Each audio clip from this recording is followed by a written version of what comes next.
Malta is often described as one big open-air museum, and if this is true, then this is a museum with not only a trendy cafe and gift shop, but also an impressive entrance, and with some of the nicest doors and windows around. Its capital city of Valletta balances its past as a fortress with its calm neighbourhood streets and numerous harbours. Then you have Mdina, dating back 4,000 years. This walled-in city has a timeless atmosphere, where getting lost is part of the fun, and then stumbling into this is totally worth it. In this video, we'll be guiding you through our time here, with places we would recommend, a few places we missed so maybe you shouldn't, and covering topics such as transport, food, and generally just not making a tit of yourself. So come join my wife and I in what is our ultimate quest, to find ourselves a better front door. This is Suitcase Monkey, spending 3 full days in Malta.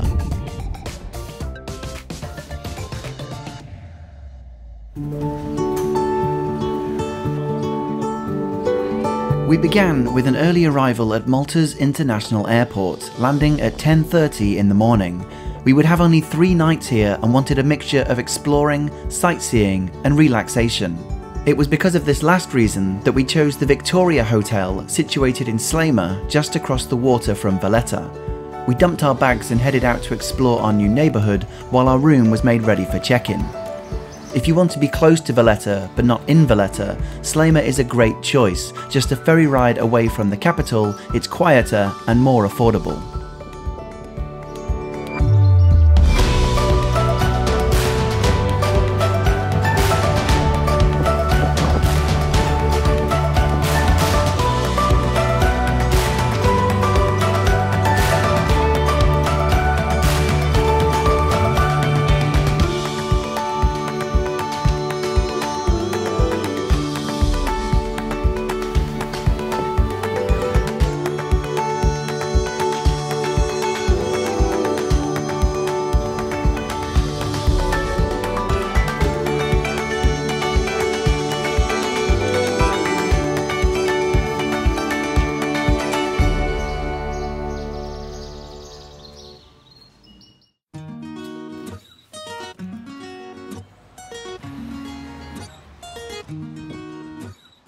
With our room now ready, we dropped off our bags and made our way to the top floor.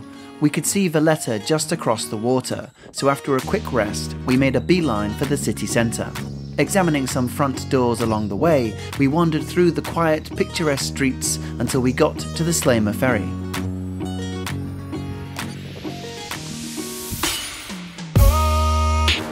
Running every 30 minutes, it's a quick and easy transfer across the water.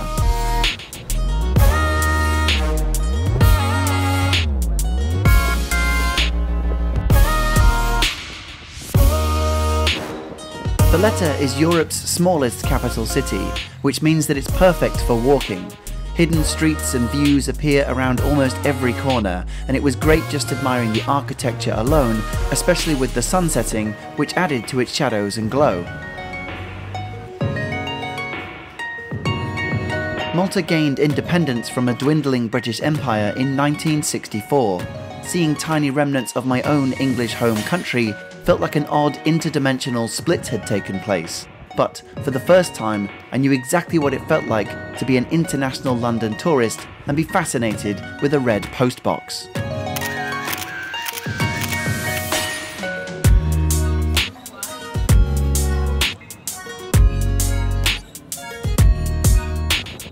History can be seen throughout the city, however, with Valletta's fortified roots on display. Over the last 2,000 years, Malta's timeline reads like a who's who of conquerors. Naming only a handful, you have the Romans, the Normans, the Turkish, the Spanish, the French, and the British.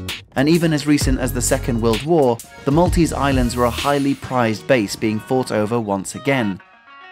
Due to the bravery and courage shown by the Maltese people during a prolonged attempted invasion, they are the only country to be awarded with the George Cross. Typically handed out to individuals, the George Cross is the second highest award in the UK's honour system and is even part of the nation's flag. Numerous cannons are spread around the city, but the most popular sight for all of you cannon enthusiasts is the saluting battery. Built following the Great Siege of Malta, you enter through the Baracca Gardens, overlooking the Grand Harbour. Every Monday to Saturday there is a cannon firing at noon and 4 PM, which, unfortunately for us, we just missed. But it did explain why we momentarily thought we were under attack.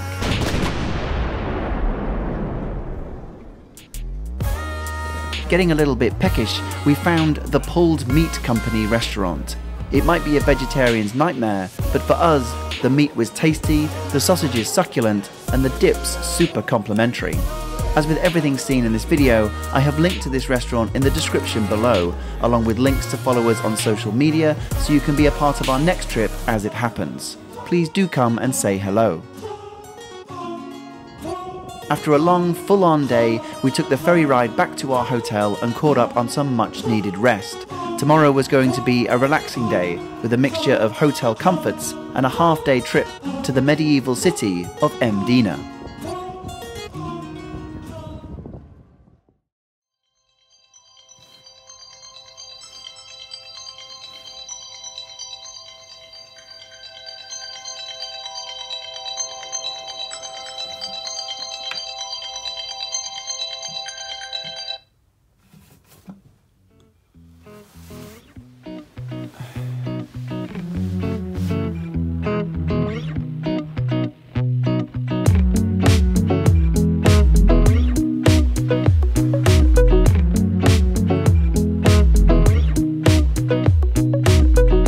Following a relaxing morning in our hotel, we decided to take the local bus to Mdina, so this is probably a good time to discuss Maltese transport options. Ultimately, the best way to get around the island is to hire a car. If, like us however, you've been put off from driving abroad before, see our video from Tuscany, we actually found the bus system to be pretty reliable, but with a few notable pros and cons. Depending on the route, buses can arrive every 10, 30 or even 60 minutes apart, but we were able to get everywhere we wanted with only one change, plus a bit of downtime in between.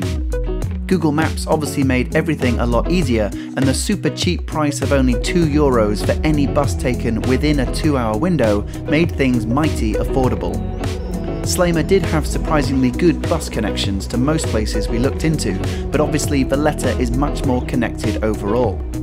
And do keep an eye out on the last bus home time.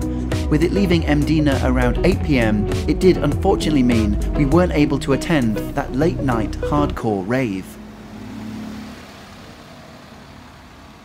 Mdina is a fortified city and a previous capital of Malta.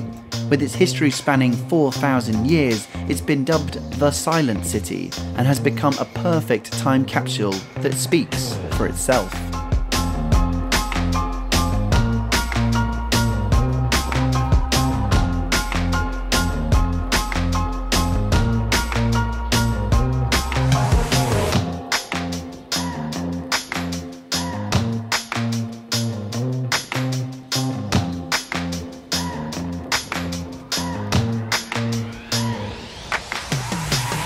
As the day started to wrap itself up, conversation turned to how to spend our final day here.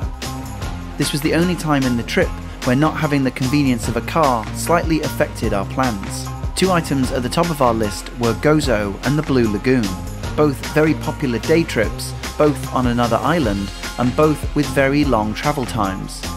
If we had an extra day, we would certainly have done at least one of these excursions. After Malta, we were actually flying to Santorini for 4 days, so the idea of having 2 travel-heavy days in a row just didn't appeal to us. As it happens, however, the trip we did decide on turned out to be my favourite part of our entire Malta experience. In 2017, Malta unfortunately lost its famous Azure window due to a heavy storm. Being one of the poster shots for the country, it was a terrible blow, but as we discovered, there are still plenty of amazing geographical wonders to be found. The Blue Grotto is popular with both scuba divers as well as those wanting to take it all in by boat. It is advisable to check ahead with your hotel that the boats are definitely running and that rough waters won't get in your way. Tickets were only €8 and put you up close and personal with this impressive rock formation and the incredibly clear blue waters below.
With our feet back on solid ground, I would recommend to take the 15-minute walk up to the top of the road.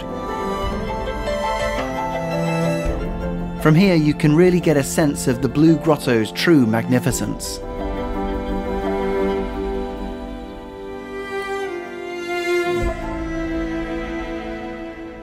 After soaking in the sight of the Blue Grotto, we took our final bus back towards Valletta. Our last point of call was an area known as the Three Cities. Looking out towards Valletta and the Grand Harbour lie Burgu, Isla and Bormla, or depending on what map you're looking at, Vittoriosa, Senglea and Cospicua. All three of the cities underwent a name change following important battle victories, but I have seen them used interchangeably. All three cities have a slightly different feel to its busier neighbour of Valletta, so it's worth a trip across the water if you have a few hours. Starting in Bormla, we wandered through its residential streets and eventually found our way to Burgu. Here we found a local cafe that served a Malteser cake, and I'm still not entirely sure if they were being ironic here. Burgu was probably the most tourist-friendly area, with some great views of the adjacent harbours, along with the Malta Maritime Museum and Fort St. Angelo. With Isla across the water and a stroll down the marina, we made our way back to the Victoria Hotel, grabbed some food and packed for Santorini the next morning. Before our return home, however, we still had one important thing to complete. So now, tucked away in our bathroom, you might just find London's nicest front door. If you would like to follow our Santorini journey and see how obsessed the world has become with getting a good Instagram pic, then please subscribe for that video coming soon. I only post every month or so, so I promise hit that notification bell and I won't spam you. To support this channel, please hit the like button since it really helps us spread the word, and enjoy our other travel vlogs from around the world in the meantime. Don't forget to say hi in the comments below or follow us on social media to be a part of our next trip as it happens. Until the next video, thanks for watching, Suitcase Monkey.